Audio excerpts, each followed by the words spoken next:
Welcome to Top Sports Talk, presented to you by Top Sports News. I am your host, Caleb Jenneret. Next to me is my co-host, as always, Isaac Deer. Isaac, how are you today? Someday we're going to have an in-person live podcast, and I can't wait because when you say next to me, it's going to feel like, hey, that's my guy right here. I'm doing pretty good, man. In terms of high school, we didn't have a lot. We have one more team that's advancing in this lovely football bracket, so that'll be great to talk about. Um, I got the Ichabod's hat on. We got a lot of Ichabod stuff to get to, but I'm doing great. I'm doing great. I'm getting over a sickness, and we're seeing there's a light at the end of the tunnel, and I'm very happy to see that light. Sure thing. So, yeah, we're just going to jump right into it after we thank our sponsors, as always, Invista Credit Union and the Family Guidance Center for continuing to sponsor Top Sports News. Also wanted to shout out the ticker. I know there's not a lot of teams left, but there is one, and we would like to see scores from that if we're not there. So use the ticker. It's always fun. Also for future sports, wrestling, basketball, baseball, track, everything can go on the ticker. Everything's going to be available. Pretty open-ended. So yeah, as Isaac mentioned, he's got some Ichabod talk to get to, so I'll let him do his little Washburn review.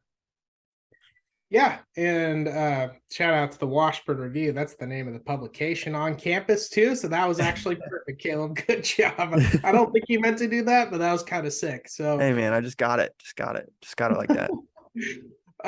So I mean, Washburn, we can start off with football. The Ichabod football team had a massive win, a 37-20 win over Missouri Southern on Saturday afternoon. I believe Missouri Southern's in Joplin. I think it's in Joplin. Somewhere. So. South Missouri. Joplin. Yeah, sure. Let's go with that. I think it is, but they finished their regular season 7-4. The score, the 37-20 score, looks kind of deceiving. I know it's still 17 points and it looks kind of like what it was, a blowout, but they really just dominated them. The score doesn't dictate how much they dominated. They forced the turnovers. Offensively, they were explosive. Defensively, they made a bunch of good stops. Taylon Peters, he had 143 total yards and a couple touchdowns. He had 83 yards on the ground on 19 carries. He also had 3 catches for 60 yards, so that was pretty cool. Quarterback Jared Taylor, he went 16 of 22, so really accurate with a couple touchdowns and 215 yards on the day. And of course, we got to get to my man JJ Letcher. 6 catches, 71 yards, and a touchdown. He also had a 90-yard punt return touchdown. So, dude's a beast. JJ Letcher, just if you don't know who JJ Letcher is, just do a quick Google search, and you're just going to be absolutely mind blown. This guy is generational athlete. He's so much fun. I'm gonna miss him when he's gone because he's one of my all-time favorite college players I've watched. He's a blast to watch every Saturday. So yeah, that was a huge win over Missouri Southern. Kind of expected them to win that one. They've had a couple close games this year, and it was good to see them in the regular season on a high note with a win like that. But guess we can go to volleyball now. The MIAA champions. Yeah, MIAA champions. Let's go. They won the conference championship tournament on Saturday. There was a lot going on Saturday, by the way. You'll understand that here in a bit. There was a lot on Saturday. But they won the conference on Saturday, and that earned them a berth in the NCAA tournament once again. So that's just awesome stuff. They actually entered the tournament as the number 5 seed. So they were able to win the championship as a 5 seed. That's really, really cool. And they beat Nebraska Kearney in the championship match. I think it's 25-18. Then they lost 19-25. And then they won 25-22. And then they won that last set 25-20. So overall in the year, they moved to 24-7. Jalen Stevenson, Hallie Meister, Sydney Poland, and Keely Kevanimi. I think I got that right. Kevanimi. Were selected to the all tournament team. Those 4 players absolutely played lights out. My jaw dropped on the floor when I saw how many kills that Jalen Stevenson had every night. tournament. Jalen Stevenson absolutely killed it. I'm absolutely pumped about what this team can do. And I think they're heating up at the right time as well. So I think right now they're playing their best ball, which is perfect because the NCAA tournament's right around the corner, and that's where you have to play your best ball. But Jalen Stevenson, Hallie Meister, Sydney Poland, everybody, Austin Brody, Kevin Emi, just played stellar. So I believe the selection show is tonight. It's Sunday night. So we'll by the time this episode's published, we'll figure out who they're opening up and playing. So can't wait to see that. And then we'll move on to women's basketball. Yes, basketball has started already. I know it really flew by. Everybody's hitting the hardwood floor, and it's basketball, just football season and volleyball season, all the other fall sports just like flew by. It really did. So the women's basketball team went 1-1 this past week at the Washburn Crossover Classic here in Topeka, Kansas at Lee Arena. They opened up with a huge 71-55 win over Southwestern Oklahoma State. That gave first-year head coach Laura Westling win number 1 on the year, so that was pretty cool. Mackenzie Gamble, she balled out. She had a team-high 19 points. She also had 5 rebounds and a couple of assists. And in her 19 points as well, she had 5 3-point shots converted. So dagger artist for sure on that. And then the next day they would take a 2-point loss to Oklahoma Baptist University, the Bison, kind of a cool team name there. They lost 43-41. Emma Chapman, the 5, the tallest, I think she's one of the tallest ones on the team. Their low post creator, she had 10 points and had 7 rebounds. So Washburn will look to kind of rebound from that loss on Friday as they take on Southern Nazarene University right here in Topeka again. So that's cool. All these Topeka games coming up. And then let's get to the other basketball. Let's get to men's basketball. The men's team also went 1-1 at the Central Regional Challenge at Municipal Auditorium in Kansas City. They lost on Friday 79-73 to the Henderson State Reddies. What's a Ready? No clue. It's got to be a regional thing. Got to be a special thing for them. A Reading? A Ready. R-E-D-D-I-E. Reddies. Reddies. Can't wait. I don't know. It's Henderson State Reddies is what pops up. So. So you have the Ichabods and the Reddies, the most uncommon mascot game of all time. So Washburn lost to the Henderson State Reddies 79-73 on opening night. Levi Brown led the team with 21 points. He also had 3 steals, a block, and with his 21 points, he had 7 3-point shots. So all of his points came beyond the arc. So that was really cool. On Saturday, Washburn beat up number 18 ranked Augustana University 75-46. Wow. That was a bit of a shocker. Not gonna lie. Well, kind of a shocker. I knew how good this team was, but Augustana is a really good team. So I was a little bit surprised by the end result, but happy about the end result. But Jaden Monday, he led the Bods with 22 points, which was great. You get 21 from Brown on Friday night and then 22 from Monday the next day. That's pretty cool. It was a great way to end the week for the men's team. And I think that momentum, beating up a good team like Augustana, I think that momentum will carry into Wednesday when they host William Jewell at 7 p.m. here at Lee Arena in Topeka. So a lot of home games coming up. So get out, support the Bods. Great athletes all over the place. But that is a lot of Washburn stuff happening in about a 3-4 day span. So I'm glad we were able to get to the Bods, and there's definitely a whole basketball season and everything else coming up, and I'm looking forward to getting to that. Yeah, for sure. And if you always want to keep up with Washburn athletics, Rick Peterson always does a great job keeping up with everything. Just follow along on the website, topsports.news. You're going to see write-ups there all the time. I mean, that dude's everywhere. He's crazy. That dude's crazy. That's his life pretty much. Right. So All right, yeah. So as Isaac mentioned earlier, um, football season is coming to an end pretty soon. Hopefully not too soon for one of our teams, but it did come last week for Washburn Rural. Washburn Rural got beat 36-21 by Derby. It was a good game, though. It was a good game. They kept it close. 15-point final score doesn't really dictate how close this game was. I feel like it was close throughout, and just a few plays go the other way. You could be looking at a totally different final score. So that's just how it goes. I mean, Washburn Rural proved this year that they have the talent to beat anybody in the state. So I think they had a great season, and I'm looking forward to see what they bring back next year. And because I'm pretty sure a lot of their skill guys are coming back next year, so looking forward to how good they can be. And it's going to be exciting. It was an exciting year to cover them. I went to a lot of their games, and they're a talented bunch, and they're a fun team to watch. So excited to get back out there next year.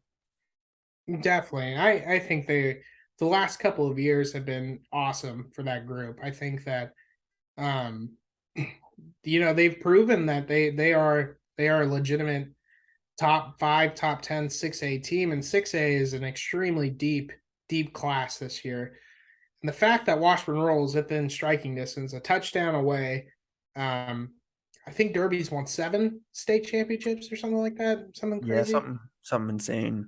Yeah, and Derby, as the one of the top running backs in the nation, you have to defend with that tremendous offensive line, explosive skill players, and the fact that they kept it as close as they did is a testament to how hard they worked and the preparation that they put in, game planning, summer workouts, keeping their bodies right throughout the postseason, because it's a grind for them, especially those long road trips. They've had two pretty long road trips the last couple of playoff games, and the credit to them for putting up a good game plan. I mean, Derby's lost to Manhattan and Mays this year, and those are, I think, 1A, 1B Two in undefeated all teams so far, classes. I think. So Yeah, I think they're 1A, 1B in all classes. So I think Washburn Rural keeping it close is awesome. And I think that showed how much they've improved too. Because if you think about their loss to Manhattan and their loss to Junction City, it's like after that, the world was theirs. It's like they could do anything they wanted to, and they got so much better after that too. And I think that they learned more about themselves with the Topeka West, Topeka High, those games afterwards. And I think getting that offense in a rhythm, getting those big stops on defense and everything else that came with it, I think they learned so much as a team later in the season. And I think that really helped them make a pretty significant run in the playoffs. So it was a great team. So much fun to cover, and I can't wait to see them back on the gridiron next year for sure. 100%. So we do still have one team in Shawnee County still fighting for that state championship, as Hayden has advanced, and they beat Columbus 39-19 to advance to the 3A state semifinals with an epic rematch against their only loss of the year in Holton, with a state championship berth on the line. You can't ask for anything more. I mean, this is exactly what Hayden wants. They want a rematch. They want to show why they've gotten better and why they can beat this team and why they can be a top 2 team in the state in that state championship game. So excited to watch, excited to cover it, and excited to see if Hayden can pull it out. Yeah, and I think now especially I think kind of like with Washburn Rural after their losses, we learned a lot about Hayden after their loss to Holton. They didn't lay down. They only got better. They didn't get worse. And this Hayden team now, and I thought that they were legitimate early in the year, but now I think that they're a dangerous team and a legitimate state contender. I think the adversity that they faced in these postseason games have made them more of a threatening team than they already were. And I think this is a tough team, kind of filled with savages and menaces all around the place. This is a really good team. Think about it, first round of the playoffs. You host Baldwin City. You kick in the door and you embarrass Baldwin City 63-8. You just embarrass the team in the opening round of playoffs, and that happens usually in the first round of playoffs all over the place, where you just blow out teams you're supposed to beat. So they got the job done. They were supposed to beat Baldwin City, and they did. They comfortably. I'll say they beat them comfortably. So, what about in the second round? Well, in the second round, you're handed an unbeaten Wellsville team who arguably have the number 1 defense in the state and a top 5 rushing offense in the state. What does Hayden do? no big deal. They just beat Wellsville in their house, 25-mile-an-hour winds, 30-degree weather, in the freezing cold rain. You beat them 22-19 in their house in an old school, rugged, tough matchup. I mean, that was super impressive. And then the next week, they move on to the third round. What do they get this time? They get a 3-hour drive to Columbus, Kansas, in crappy weather conditions once again. They get to face an imposing Columbus team. I know the record was, I think, 5-5 at the time, finished 5-6. And Hayden gets off that bus, and like the Chiefs, they beat up on the Titans, the Columbus Titans. But unlike the Chiefs, they were able to beat Columbus by 20 points. So I think in a playoff game deep into the postseason like that, winning by 20 is always impressive. I think Columbus, they were there for a reason. So I think Columbus wasn't a joke, wasn't a team that they could take lightly. So that was an impressive 20-point win. And now they get Holton again. they get this match when this match was on the board originally for the district championship. You and I were like, this is the game. This is the one. To quote Roman Reigns, my favorite WWE wrestlers, we the ones. That was the one. That was the one.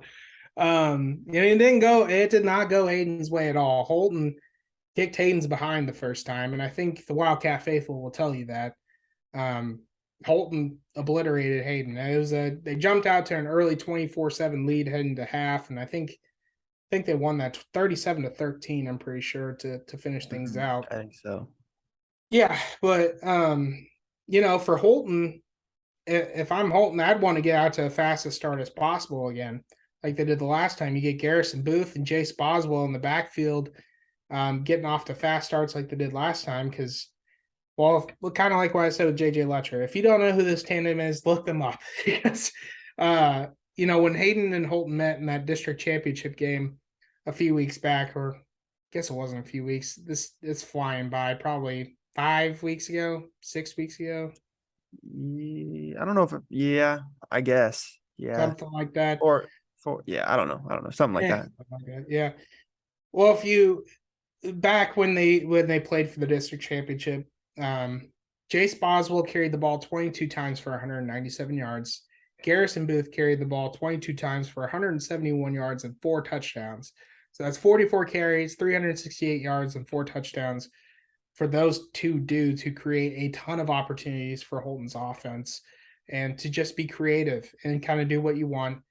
So I think the way Holton can exploit teams with that offensive line and their powerful run game. I mean, I think they rushed 6 or 7 guys the first time they met, and they're just able to utilize all their weapons as well as they want and when they want. So I think that will be huge for Holton if they can get off to a fast start, kind of get that ground game going just like last time. Use Garrison and Jace as much as you possibly can, because I think whoever wins in the trenches, whoever wins the run game, it's probably going to be on top of this one. And I guess for Hayden, that's their only loss of the year is to Holton. So what kind of works well for Hayden is running the ball. Just like I said with Holton, just running the ball down teams' throats. I'll see your Garrison Booth and Jace Boswell I'll match it with J.C. Cummings, Jensen Trickle, and Finn Dunshee. I think Cummings, Trickle, and Dunshee are having phenomenal career-like years. And in that wing T offense, you think about Dunshee and Trickle, and they present a ton of problems for teams with their speed. And then the power running of J.C. Cummings gives it a balanced attack. It helps that you have a Notre Dame commit up front with 4 other maulers. So I think Hayden's offensive line is surprisingly, technically gifted. You think about, 3A schools, sometimes you don't get the most technically sound offensive linemen. That's not to bash 3A schools. That's just the way it is. Usually you get tougher dudes down in the trenches because that's just the way it is. And they're really technically sound, and their footwork's really great. They're quick. Joe Otting's a huge dude. Obviously, he's committed to Notre Dame. He's such a great guy, and he's smart, and he knows what to do on the field, but he's really quick too. I think that helps having an offense like that with your great backs, your solid sophomore quarterback, and everything else going forward with you. I know Bill Arnold will be ready for this game. That's Hayden's head coach. I think he'll be ready for this game, and that's kind of my headline for this game: is which dangerous backfield group, which offensive line is going to end up on top? Who can dominate the ground game more? And I think whoever dominates the ground game more is going to be heading to the next round. So we'll see how that plays out. But I think it'll be a much more competitive game this time. Yeah, and it's the most important month for all of football. It's November, so Mhm. you know it's going to be cold, and you know both of these teams want it to be cold, kind of, because that's kind of where they dominate. When you run the ball like that and you run power running like that, you want it to be cold. You want the defense to not want to tackle you anymore. So yeah, it's going to be a good one. It's going to be an old fashioned football game with a state championship on the line. So hopefully we get to talk about some more football next week. If not, we'll talk about something. We're always talking about something. But no, also preparing for, you know, wrestling season and basketball season. Super excited to talk about that. I'm a big wrestling guy. I wrestled all my life, so I know a lot about it. Love to talk about it, love to watch it. So can't wait for that, but also love football. So want to talk Right. as much football as I can. So yeah, that's all we got, I guess, for this week of Top Sports Talk. It's been super fun covering all sports this year.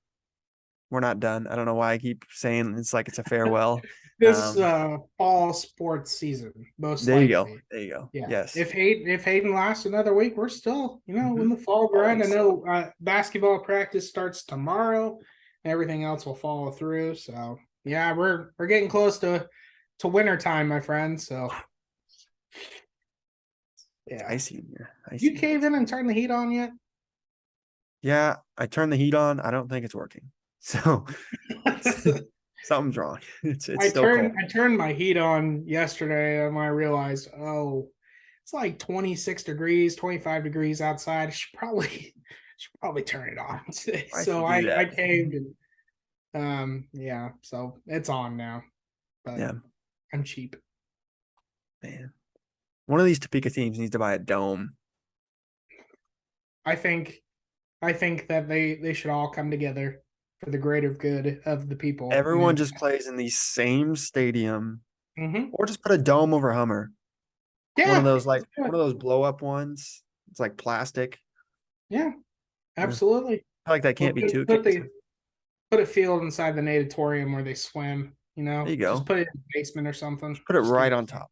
Right on it. top of the pool. Yep, Just roll out the turf. yep. Roll out the tarp, or turf, and A little sloppy conditions probably. like it's late night thoughts. It's like 5:40, and we're talking like it's like midnight. So, just crazy thinking. Oh man. But yeah. So remember to like this video, subscribe to the channel, hit the bell so you never miss an episode, as they will be out every single Monday morning. And yeah, Isaac, you got anything else before we sign it off? I don't. I don't, and I'm hoping Hayden can win next week so we can talk more about some football. I'm looking forward to catching some games on Friday, and that's all I got, man. Yeah, super excited for everything in store. So let us know what you think of the episode. Comment down below what you want us to do. I don't know. We'll see you guys next week.